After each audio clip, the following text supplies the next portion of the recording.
Hello साथियों, नमस्कार। कैसे हैं आप सब? मैं अतुल तिवारी आप सभी का एग्जामपुर परिवार में स्वागत करता हूं। कैसे हैं आप लोग?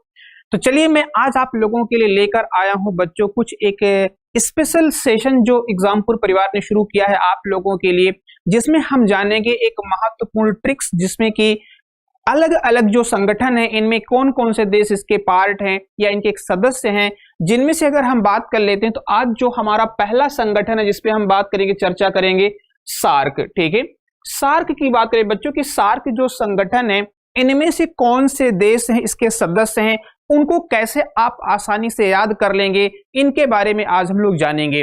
तो देखिए, जो ये ट्रिक है इन देशों को याद रखने की, क्योंकि बहुत सारे बच्चे ऐसे होते हैं जिनको पता ही नहीं चलता कि कैसे इन देशों को याद रखें, ये जो कंट्रीज हैं इनको कैसे इजीली आप मेमोराइज करें।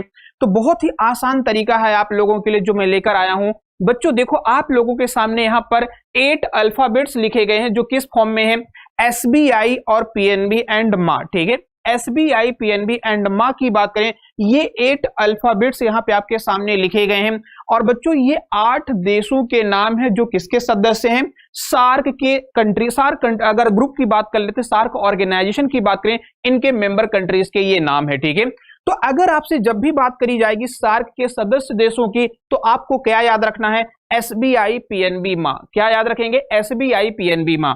तो याद रखेंगे टोटल जो सार्क के सदस्य देश हैं, ये टोटल कितने सदस्य देश हैं, 8 देश हैं। देखो भाई, ये कौन कौन से कंट्रीज हैं। ठीक है, जो ये 8 कंट्रीज हैं बच्चों, ये कौन सी हैं? तो देखो, सबसे पहले अगर हम बात कर लेते हैं एस से बच्चों, यहां पर हमारा क्या हो जाएगा, श्रीलंका की बात कर लेते हैं। ठीक है, एस से आपका यहां पर क्या हो जाएगा, श्रीलंका।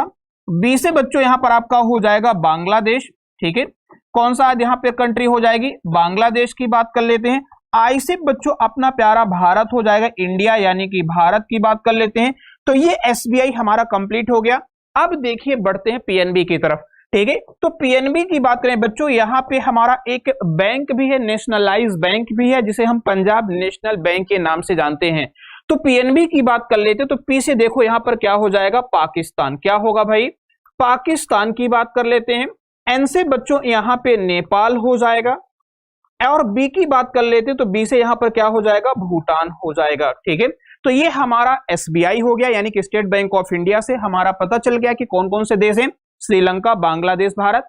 पीएनबी से हमें पता चल गया पाकिस्तान, नेपाल और भूटान की बात करें। और मा से बच्चों यहां पर क्या हो जाएगा, तो मालदीव हो जाएगा। ठीक है, एम से क्या हो जाएगा, मालदीव। और अगर बात करें ए से अफगानिस्तान, कौन सा देश हो जाएगा, अफगानिस्तान की बात कर लेते हैं।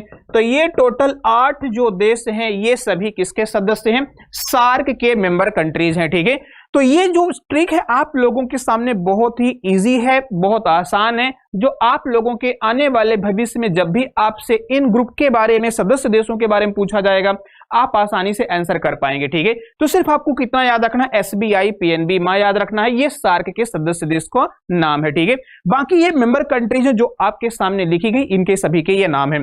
देखो, सार्क के बारे में थोड़ा सा और चर्चा कर लेते हैं एक पॉइंट पे, कि बच्चों सार्क बना कब था। तो याद रखना, सार्क की स्थापना की गई थी बच्चों, याद रखिएगा 8 दिसंबर 1985 में। कब की गई थी, 8 दिसंबर 1985 की बात करें तो बच्चों सार्क की स्थापना की गई थी। ठीक है, और देखिए यहीं पे क्वेश्चन ये भी पूछा जाता है कि इसका मुख्यालय कहां पर है। तो इसके हेडक्वार्टर की बात कर लेते हैं, मुख्यालय की बात करें तो काठमांडू, नेपाल में। कहां पर है भाई, काठमांडू की बात करें बच्चों तो काठमांडू नेपाल में किसका हेडक्वार्टर है, नेपाल का हेडक्वार्टर है। ठीक है, और इसमें अंतिम सदस्य देश की बात कर लेते हैं, या फिर लेटेस्ट मेंबर कंट्री की बात कर लेते हैं कि जो अभी नवीनतम सदस्य देश बना है वो कौन सा है, तो अफगानिस्तान है। ध्यान रखना, ये क्वेश्चन आ जाते हैं आपके एग्जाम में कि बताइए जो लेटेस्ट मेंबर कंट्री है सार्क में कौन सा जुड़ा है, तो आपका आंसर क्या होगा, अफगानिस्तान। अफगानिस्तान किस ईयर में जुड़ा है, तो बच्चों याद रखेंगे 2007 में सार्क का जो नवीनतम देश, यानी कि न्यूएस्ट मेंबर कंट्री की बात कर लेते हैं, वो कौन था, तो अफगानिस्तान है। कौन है, अफगानिस्तान है। ध्यान रखिएगा। ठीक है, तो ये तमाम सारी जो जानकारियां हैं बच्चों, ये किससे संबंधित है, तो सार्क की बात कर लेते हैं, या फिर इसी को हिंदी में हम लोग बोलते हैं दक्षेस। क्या बोलते हैं, इसी को एक और नाम से भी जानते हैं बच्चों, दक्षेस के नाम से भी जाना जाता है। ठीक है, तो सार्क बोलिए, दक्षेस बोलिए, या फिर दक्षिण एशियाई क्षेत्रीय सहयोग संगठन की बात कर लेते हैं, यानी कि south Asian association of regional cooperation की बात करें, ये पूरा नाम किसका है? सार्क का है। तो उम्मीद करता हूं कि जो आज का ये वीडियो है, जो ये एक शॉर्ट ट्रिक थी, जो आप लोगों को समझ में आई होगी, आपको पसंद भी आई होगी, ठीक है। तो अगर ऐसी ही ट्रिक्स आप चाहते हैं और हम आप लोगों के लिए ऐसी तमाम सारे और भी वीडियोस आगे लेकर के आएंगे, तो ये जो वीडियो है अपने दोस्तों के साथ इसको शेयर करिए, इसमें लाइक करिएगा और कमेंट करके बताइएगा कि ये ट्रिक कैसी लगी, ठीक है, ये जानकारी आपके लिए कैसी लगी। आने वाले समय पे हर दिन हम लोग आप लोगों के लिए ऐसे कुछ और तथ्य, जो रोचक तथ्य होंगे, वो लेकर के आएंगे, और जिससे कि आपके एग्जाम के लिए आपको पढ़ना और समझना आसान हो जाएगा, ठीक है। और देखिए, जो आप एमपी की एग्जाम की तैयारी जो बच्चे कर रहे हैं, तो बच्चों याद रखना, हमारा एक चैनल है एमपी एग्जाम्स बाय एग्जामपुर, ठीक है। तो एग्जामपुर परिवार बच्चों यहाँ पे तमाम एमपी के एग्जाम की प्रिपरेशन करवा रहा है, तो आप MP exams by Exampur channel पे जुड़ना बिल्कुल मत भूलिएगा। वहां पर जाइए, विजिट करिए, चैनल को सब्सक्राइब कर लीजिए और अपने दोस्तों को भी बता दीजिए, ठीक है। Thank you so much.